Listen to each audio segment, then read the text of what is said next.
Awa ninyo guys, oh. So tanawa gikan diha alas 4 sa kadlaw, napuno na daw, naabot na daw tubig dito sa may akasya, nangahurot na naanto na dito sa tumoy. Oh, ta wipe out yung tawon sila, oh. Kaning mga balaya. Sus, bayita.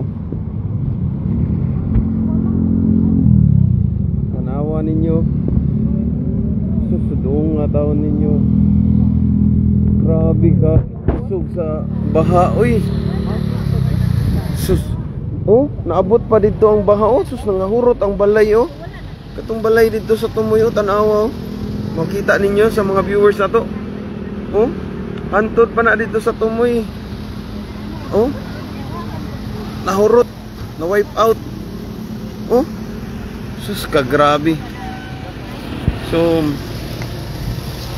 hopefully kuan sa hangin, pero ang baha mo ini kunis-kunis sa ilang mga panimalay. Oh, nang liki na ta. Wag jud ay. Tabunan jud tanan. Hopefully nga wala ra tay nang kuan ani. Sus, krabiha day diri, oh. Talisay niya padung ni Cebu City South Medical Center nya LTO, right. Grabe, eh. Alas 4 pa daw sa kadlawon ang tubig na daw diri dapita kanang nga diha. Kanang nay akasya da. Munang nahurot yun sila og nabanlas yun ba. Linog. Linog ang yawan ta ni da kay uyog-uyog ang bridge, naami diri sa bridge. So tara.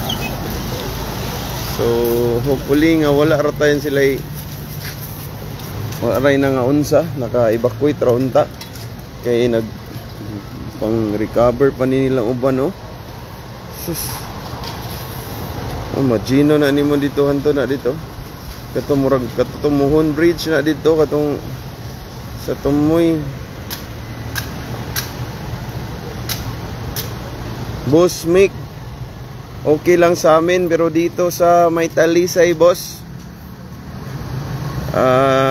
sa awa ng Panginoon, okay lang yung tubig.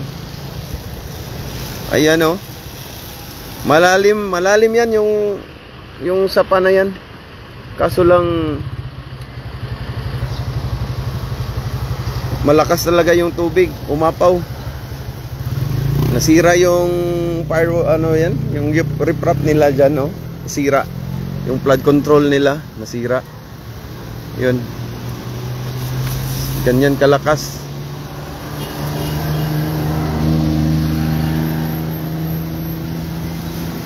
Sus, luuya taon ay.